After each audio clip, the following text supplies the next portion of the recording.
ഇത്ര നേരത്തെ എഴുന്നേൽക്കണം, ഇനി വേറെ കാട്ടിൽ പോകണം, അവിടെ കഷ്ടപ്പെട്ട് വേട്ടയാടി ഭക്ഷണം കണ്ടുപിടിക്കണം. ആ സമയത്ത് മിറ്റുവും അവിടെ കൂടെ പോകുന്നുണ്ടായിരുന്നു.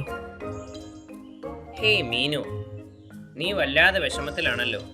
ഇന്ന് ഞാൻ നിന്നെ സഹായിക്കട്ടെ? നിനക്ക് എന്നെ എന്ത് സഹായിക്കാൻ പറ്റും മിറ്റു? എനിക്ക് പറ്റും. ആബ്രക ഡാബ്ര, മീന് കുറുക്കന് വേണ്ടി ഒരു വലിയ ഇറച്ചി കഷ്ണം ഇപ്പോൾ ഇവിടെ വരട്ടെ. അത് പറഞ്ഞതും ഒരു വലിയ ഇറച്ചി കഷ്ണം അവിടെ വന്നു. അത് കണ്ട് മീനുകുറുക്കൻ വളരെ സന്തോഷിച്ചു. അടിപൊളി, നിനക്ക് ഒത്തിരി നന്ദി.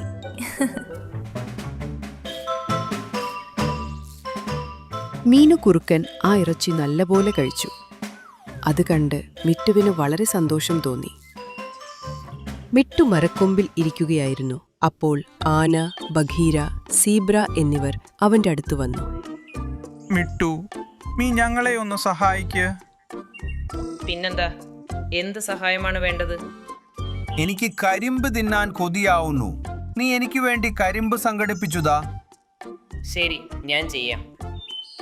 ഇത് പറഞ്ഞ മിട്ടു അവന്റെ മാജിക് ഉപയോഗിച്ചു. ഉടനെ അവിടെ കുറേ കരിമ്പ് വന്നു. ഇനി എൻ്റെ ഊഴം മിട്ടു. എനിക്ക് ചീരയില തിന്നാൻ തോന്നുന്നു. എനിക്ക് വേണ്ടി ചീരയില കൊണ്ടുപോവാ.